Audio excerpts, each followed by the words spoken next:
வணக்கம் மக்களே! நாம இன்னைக்கு பார்க்க போற இன்ஃபர்மேஷன் என்னன்னா, தமிழ்நாடு ரேஷன் கார்டு வைத்திருக்கிறவருக்கு ஒரு சூப்பரான அப்டேட் தான் நம்ம கவர்மெண்ட் குடுத்துருக்காங்க. அந்த அப்டேட் பத்தி நம்ம இந்த வீடியோல பார்க்கலாம். அதுக்கு முன்னாடி நம்ம சேனல சப்ஸ்கிரைப் பண்ணிக்கலன்னா, மறக்காம சப்ஸ்கிரைப் பண்ணிட்டு பெல் ஐகான கிளிக் பண்ணிக்கோங்க. புதிய குடும்ப அட்டைகள் 3 ஆண்டுகளில் 16,04,231 குடும்ப அட்டைகள் புதிதாக வழங்கப்பட்டுள்ளது என சொல்லியிருக்காங்க. அதேபோல வந்துட்டு 95,373 புதிய குடும்ப அட்டைகள் அச்சிட்டு வழங்க தயார் நிலையில் உள்ளது.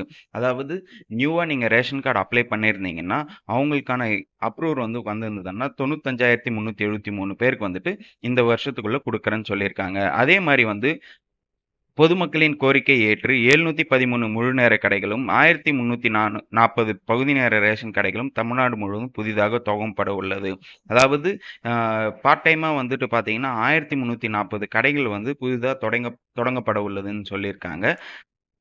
அடுத்து ரேஷன் அரிசி தேவைப்படுவதற்கு வழங்க வேண்டாம் என அ உயர்நீதிமன்றம் கருத்து சொல்லியிருக்காங்க. அதே மாரி ரேஷன் பொருள் வாங்காம அதாவது ரேஷன் அரிசி வாங்காம இருந்தீங்கன்னா, அவங்களுக்கு உங்களோட ரேஷன் அரிசி நீங்க குடுக்க வேணாம் அப்படின்னு சொல்லிட்டு, சென்னை உயர்நீதிமன்ற நீதிபதி எம்.எஸ். சுப்பிரமணியம் சிவஞானம் கருத்து சொல்லியிருக்காங்க.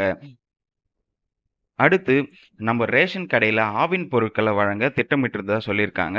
அதாவது ஆவின் பொருட்கள் சம்மந்தமா என்னென்ன பொருட்கள் இருக்கோ, அது சிறிய பாக்கெட்ல ஆ நெய் இந்த மாரி போன்ற பொருட்கள் எல்லாம் நியாய விலைக் கடையில, அதாவது ரேஷன் கடையில குடுக்கணும் அப்படின்னு சொல்லிட்டு அனௌன்ஸ்மென்ட்ஸ் பண்ண போறாங்கன்னு சொல்லிட்டு சொல்லியிருக்காங்க.